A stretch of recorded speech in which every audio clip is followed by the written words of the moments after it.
Being Force sensitive does not inherently make one a Jedi, but both StarWars.com and Ahsoka Part 8 confirmed that Sabine Wren can use the Force, and is in fact now classed as a Jedi. So this is a topic that gets people very passionate. Some fans over the moon, they say it's logical, she was Jedi coded in Star Wars Rebels, whereas others say, yes, there were hints that she could use the Force. Kanan said she's just got to stop being so Mandalorian, get over those emotional hurdles, but she still should not have been able to use Force Push in the manner she did in the last episode of Ahsoka Season 1. So where do I stand?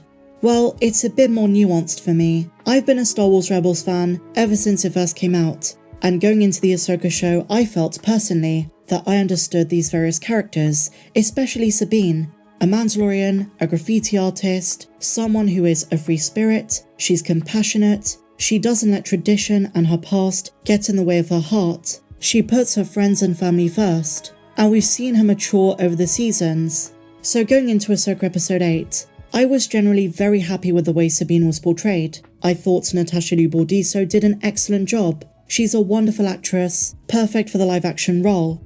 And it wasn't entirely out of the blue. There was a build-up since pretty much the trailer dropped. We've been having this conversation for months, but there was always a doubt. So from my point of view, when she grabbed the lightsaber, using the Force against the Purge Trooper, the build-up paid off, and that sufficed. Because she made things right with Ahsoka, they had a wonderful master-apprentice reunion, they both heeded Hu Yang's words about the complex relationship and dynamic masters and their Padawans can have, and so they turned a new leaf. I saw the symbolism in that. Sabine was able to surmount that hurdle, forgive Ahsoka in a way, because she didn't want Sabine going to Mandalore when the Empire purged her home world. So the fog in Sabine's mind cleared, so she could really tap into the Force. But then when she used Force Push, did they go a bit too far? Was this a natural progression? Did it make sense? I'm not too sure. Personally, my gut reaction was, okay, well this is interesting. It did throw me off. I understand the context, I get it so to speak. The way I see it, the Force grab was enough, and that could have served as a little tease to tantalize us and just give us a small hint as to what's going to be explored in more depth in future seasons. What I'm saying is, it was a bit too much all at once, leave us wondering how her abilities are going to improve and progress. And another argument is that it works because her ancestor was the first Mandalorian Jedi, Tarre Vizsla, a Force-sensitive human who as a child was inducted into the Jedi Order 1,000 years before Episode 4. Tarre became a Jedi Knight, and famously created the Darksaber, the weapon symbolic of House Vizsla and symbolic of rulership over Mandalore. Sabine herself, as we saw in Rebels, was once a wielder of this iconic weapon. Now of course, it's destroyed.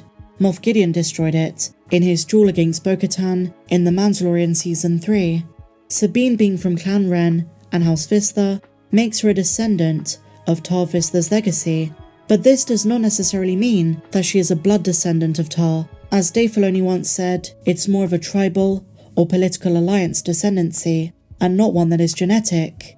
But let's say she is related. While Force sensitivity is not always hereditary, although plenty of times in Star Wars it has been, for many years Star Wars Rebels fans have wondered if this applies to Sabine. Given hints, of course it's related to her many years of training, as well as the fact that anyone can tap into the Force. But if we're relating it to Tarre Vizsla, this poses something of a problem. Was Pre-Vizsla Force sensitive? Why didn't he use the Force in dire situations? Before his death, what about Paz Vizsla, and by extension, his son Ragnar? It is believed Ragnar is adopted. They tend to use the word foundling to refer to adopted kids into the Mandalorian tribes, but there is always a chance he is biologically related to Paz too. That was never clarified. What's key is that while midichlorian counts can be genetic, it only gives you the potential to be proficient in the Force. It doesn't guarantee it. You have to take those steps. As Ahsoka says, the Force resides in all living things, but there are other factors too, like training, persistence, talent, and so on. She may have that in her blood. Of course, as even Ezra acknowledges, Sabine did have a lot of training, both under Kanan and Ezra, but also before the Ahsoka show, it's implied Ahsoka took on Sabine as her apprentice, before the first falling out, before the events of Season 1. So look, as I say, I understand it. I get why they went with this. But from my perspective as a Star Wars Rebels fan, the way I interpreted that show, to say yes of course she can use the Force, for me is a bit of a stretch. And I don't feel as though she needed the Force to be an interesting character, but given the Imperial Remnant's threat, and given how few Jedi there are, it makes absolute sense. Ahsoka trained Sabine. Earlier in the season we saw Sabine try and fail to use the Force on several occasions. I guess part of the reason some fans are very surprised and shocked by this creative decision is because the season up until that point really overplayed her lack of Force sensitivity and natural abilities. But then again, speaking of clarity of mind, allowing yourself to open up to the Force and be receptive to it, losing Ezra was one of the biggest factors on her mind.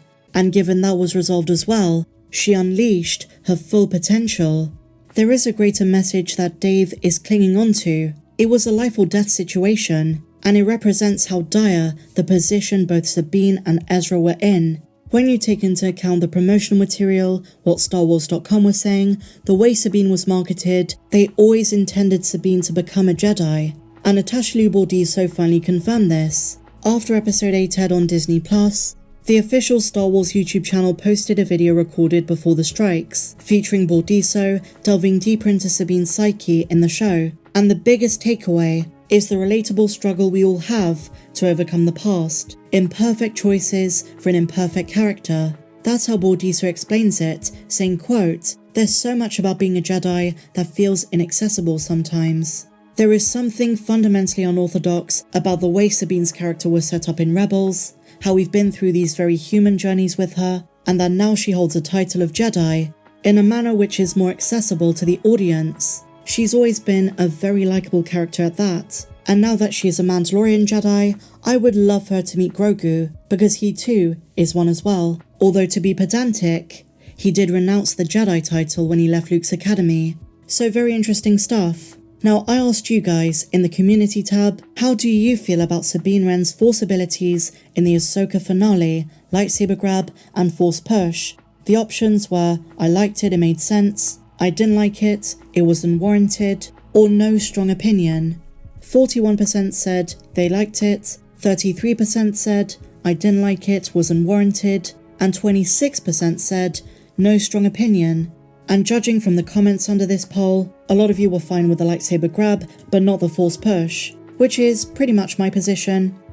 But what do you think? Let me know in the comments down below. Are you fine with Sabine Wren's Force abilities, specifically in the context of episode 8? And if you enjoyed this video, please be sure to give me a big fat thumbs up, subscribe if you're new, and I'll see you in the next video.